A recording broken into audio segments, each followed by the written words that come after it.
Ол 80-ші жылдары айтысты көтеріп барған біраз жігіттер бар еді. Қазақстанның әр түкпірінен келіп, ұмытылып жатқан айтыстың шаңырағын көтеріп, оғын тіреп, біреуі осы Шығыс Қазақстан облысында жүрген ең сүйкімді ақын. Жеңіліп болса өкпелемейтін, жеңсе де сол қалпында жүретін. Жұрттың бәріне жайлы Абаш Кәкенов. Абашпен айтсаң, біздің кәдімгі ең жүйрік ақындарымыздың бірі, ешкімнен сөз сұрамайтын Ринат Зайытов. Ринат айналайын таңқынасты. Алғанда чүмбегі боп тағы тасты. Егерде бұл Абаш тілден қашты. 2 жыл жұлдыз ішінде жарқыратып, қамсандырып кетіп едің кәрі жасты. Алматыға барған соң шыға келіп, домбыраны ұстап 2 басты. Көрмейін Ринатты менде жастам, жүретін жігіт еді сөзді бастап. Ринат келеді деп құрметпенен жүргізді қойды жаңа айырбастабай. Өзіңде өлең жырғақ құмар едің, айтыстың ақжалауды ұран едің. Кешегі балғын шағын балауса да, аягөздің желкілдеген құрақ едің. Сонан кейін жігіт болып шыққаннан соң, Семейдің биіктегі шынар едің. Әйтеуір кезіккенде әзіл айтып, амандасып ақ көңілмен тұрар едің. Алтайдан Алматыға көшіп кеткен, қазақтың аты шулы қыран едің ай. Келдің бе әншінің қайратқаны, бұл өмірден көп болсын айғақтары. Тәңі тақты дәрбеген екемізді, қарауылдың қасиетті аймақтары. Өзіңде аңашығып жүруші едің, жайратып бұрақпенен сайғақтарды. Тоспақты домбыралып шағы едің, қосауызбен дедің бе Абашты жайратқалы ғой. Екпінім оңайлықпен басылмайды, сөз айттың домбырадай досым жайды. Ұстасам жеке бастың шаруасы ғой, әбеге қойсам дашы осындайды. 2 басты адам көрген абайлықтар, 2 басты домбырадан шошынбайды. Сөзіңе мен шыдамай кім шыдаған, әбеге ақ жүрекпен күл шымаған. Жүриді ауыстырдың деп айтасың, орынсыздау әңгіме бұл сынаған. Ол рас біз шыққанда кетіп бапты, жұмысым бар деп жұртпай тұрсын ағам. Тұрсынсызда айтыс өте береді ғой, аман болсын деп тіле жүрсін ағам айқай. Бісміллә медет бергей Алла ұлға, тұлпар жырды сынаққа салғанында. Ассалаумағалейкум ағайындар, айтысқа махаббаты бар жанында. Алақан мен дем беріп бақ тілендер, ат тізгінін қолына алған ұлға. Қасиетті қарауылға келгеннен соң, қызылдың бір сайрашы ал жаныма. Мамаймен тоқтамыстан сөз бастасам, биіктік бар дерегін қалғанында.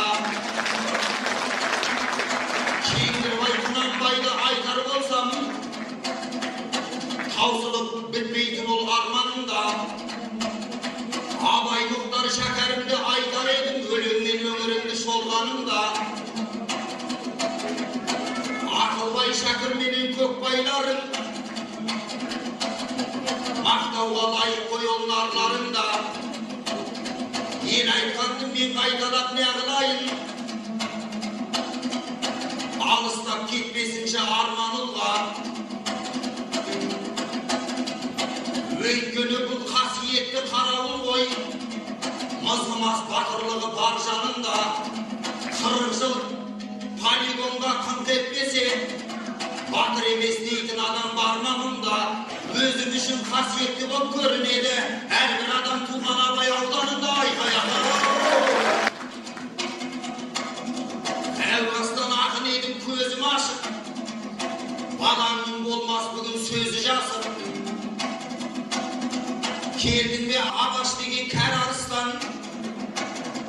Жаспын деп өзін қояр өзі уатып, көңілдің көгеніне жіберейін ойларының қозылатып.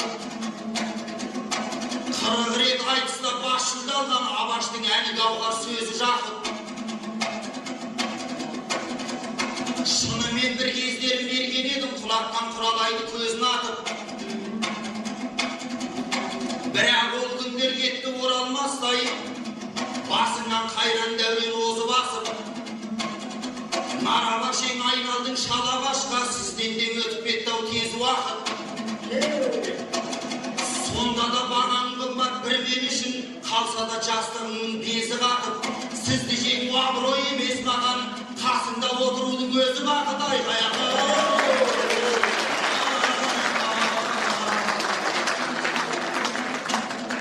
Түріңнен айналайын дөптім келет, сен келсең сахнаға көктем келет.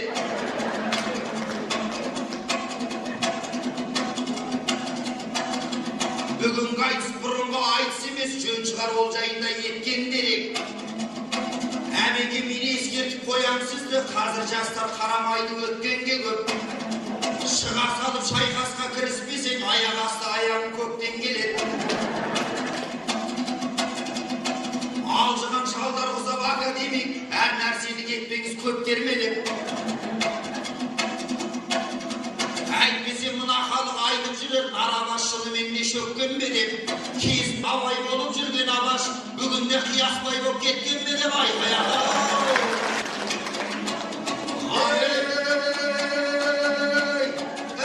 Айналдым кездем Абашым, өнерлі ерек дарасың.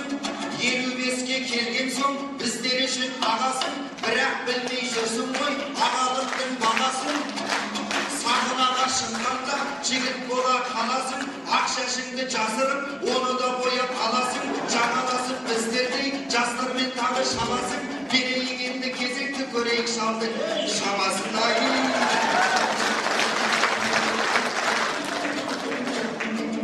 Алтынай алматылық сөйлесін тіліңе балмадырып, ең алдында сөздері оңай емес. Әйтеуір тырлай беріп қалма тұрып, шалжан деп шыңғар мені шығарма, кетпесін түбінде чалға тұрып ай.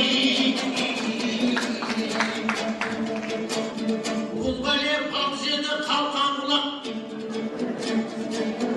жеткесіне қартайдың деп арқан құрап. Өзімдей тектілермен айтысқанда, қалмайды терлемесем арқан құрғап. Мен жастардан қорқамын деп абай айтқан, байқамасам бұлбәле қалқан қылады.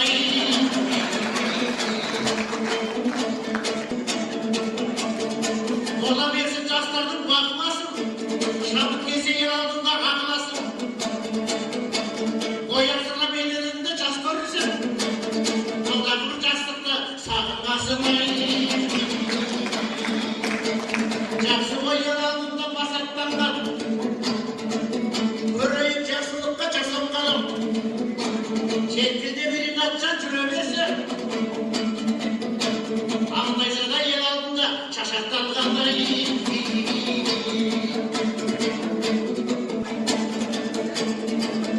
Сөйлеуін ел алдында қама қылмай, жарасына шен-шекті жала қылмай.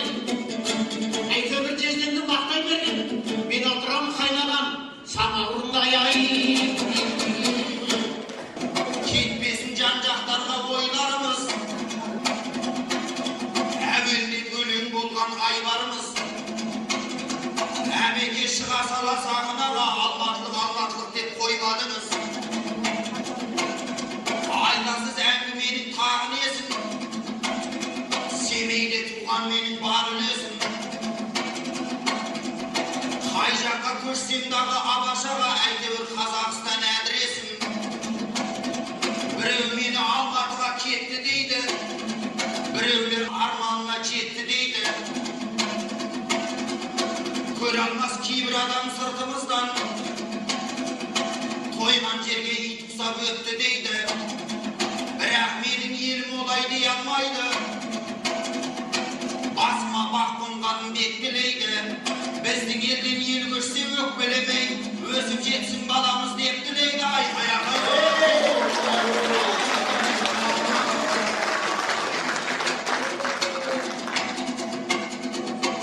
Әбеке бір сөз айтсам жақтайсың ба, өзің біл мақтайсың ба, даттайсың ба? Шал болсаң да қауқарым бар деп едің ғой, шынымен шамаң болса шаппайсың ба? Қаралы Шыңғыстаудың етегіне келгеннен соң қырандай қанатыңды қақпайсың ба? Қыран болу қолыңнан келмесе егер, жездеке басқа кәсіп таппайсың ба? Үйдегі апайыма тыныш қана тізеңді уқалатып жатпайсың ба? Рина деп алдыңда айғай салдың. Бір сөзіңмен жездеңді жайлай салдың. Мендегі кәрілікті жай айтқаным, атымды босағаға байлай салдың. Қауқарым мен қуатым бойымда бар. Келеді талайларды жайлай салдым. Осан деп бұл абашты ойлама деп. Есімде ол жалында оймай салдым. 90-ында торсық шерге ұлтап тұрған осал емес ұрпағы найман шалдырмай. Мекенім тарғы матай көделі бет. Дебеті шақырақын дұшпанға шет. Елудің бесеуіне келсем дағы, мен жүрген көңілдерді табанма деп. Қытайдың дәресі аман болсам, ойлаймын әлі талай шабанма деп ай.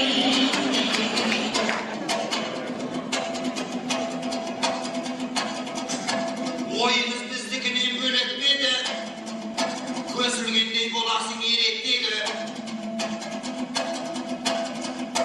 Болар бала 25-те баспын деген, әбеке сіз кеттіңіз не дептегі. Ақсақал болдың ғой деп айтып едім, мен әлі жігітпін деп безектегі. Біле білсең 50-де абай бабам қарғайды қай қойладық демеп еді. Айтысты елдің дайды сыйы көп деп, бұл жерде қашан мұндай жиын өтпек. Өзім сөзді бұрмасам басқа жаққа, бұған сенсем жай бар сүйік етпек. Өзі семіз болғанмен сөздер арық, абаштың байқап тұрсам күйінек деп. Біздің қазақ осыдан соң айтқан шығар, ішінде қиы көптің миы жоқ деп айқаяқ.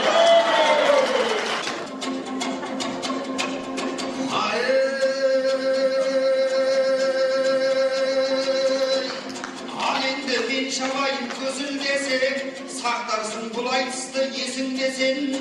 Әбеке кесек сөйлеп көрмейсің бе, мынау жұрт нағыз ақын десің десең. Қолыма домбырамды несін алдым, өлеңмен көргенімді өсірмесең.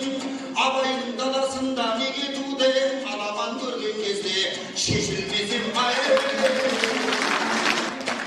тоқтай тұр мен айтайын ауылымды, ауылдың болып тұр ғой жаны мұңлы. Қансыздар түрде тұрған бұл күндері, ауылым кетірді ғой қадірімді. Елеңдеп қарауменен қалаға қор, елеусіз еңіреумен дала жатыр. Әбеке білесің бе, ауылдарға астана орнатты ғой заман ақыр. Бастарын ауыртатып жұмыс таппай жастары ішкіш болып бара жатыр.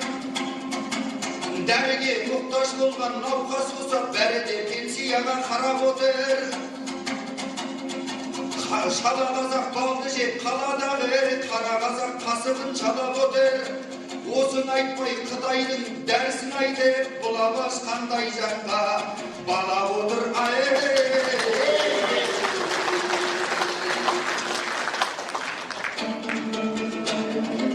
Ринаттың аймағының аманы ғой,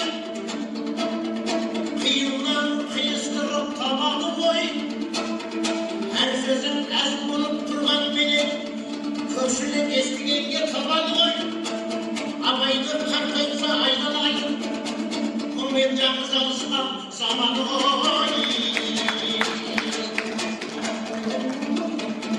Өзіңде аттың басын бұрмайсың ба? Білмеймін сөзді кімнен ұрлайсың ба?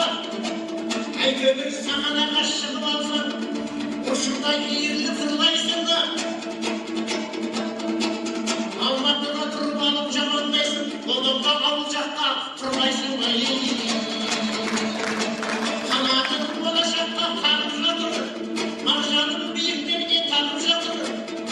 Ауылдың жағдайында медресенен аман есен балаларын бағып жатыр. Ай емес жыл емес күннен сайын Астана мен жан-жаққа барып жатыр. Әйтеуір Рейнардың амалы ғой, Зарлайдың амалына салып жатыр.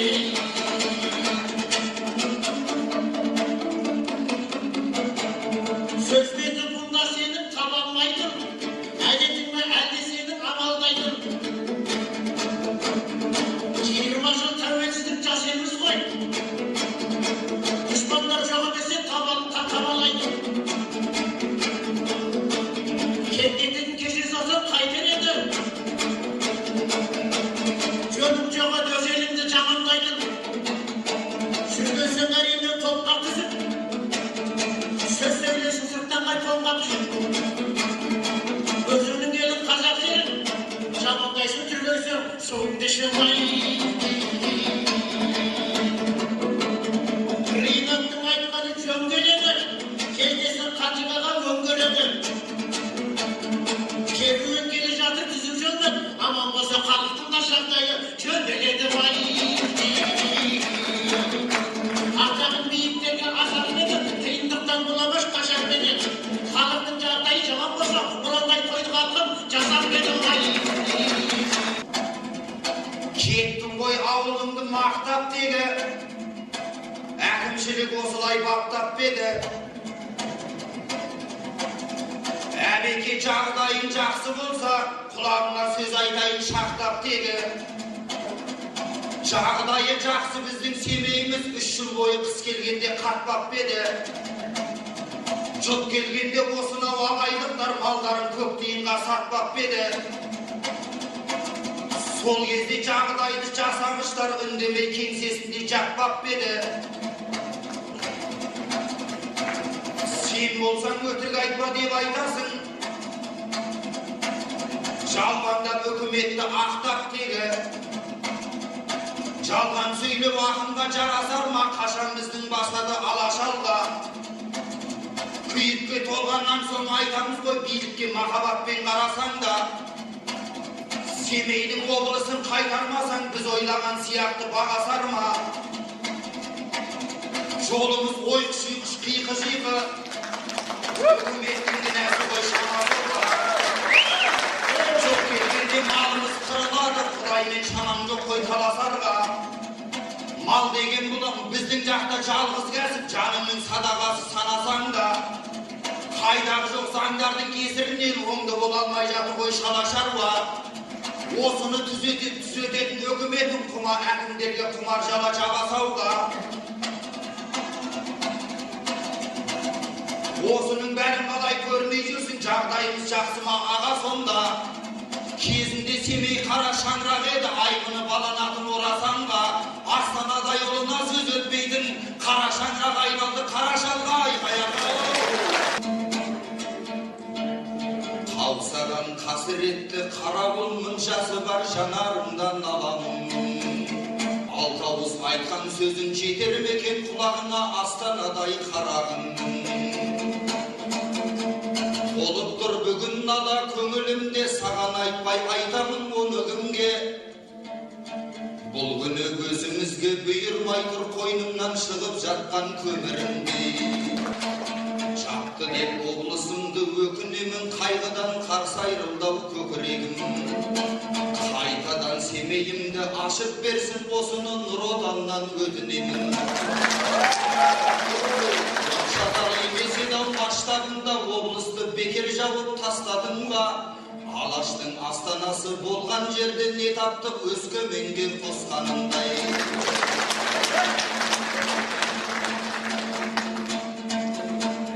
Толып тұр жанымыздың ашы дерті, қалмадау қазанында асым еті. Онкология есігінің өшіреді, олдағы осы жақтың қасіреті. Ауру боп тұрып жатса сәбилерім, олдағы сол баяғы полигонын. 20 жыл бұрын жаттық дегенменен зардабы басылған жоқ әлі оның. жыл сайын жібереді бір әкімді орындап тастайтындай мұратымды. Елеулі еңбек еткен бірі де жоқ, кемітті демесеңдер қуатымды. Жағдайым осы менің бұл күндері, білмеймін кімдер біліп, кім білмеді. Атымның полигоны болған едім, әкімнің коридоры қылдың мені.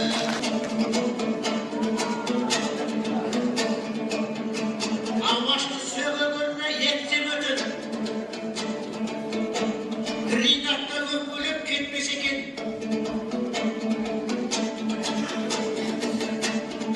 Ақындардың тілегі сол емес пе? Елінде көсегөсі көктесе екен. Сен айтқанға мен дағы қосыламын. Айтқаның Құдайдың құлағына жетсе екен. Жақсы, Абаш, Ринат Зайтов, Назар Андас, 49-49, Абаш Кәкенов, 29-3-10, 48.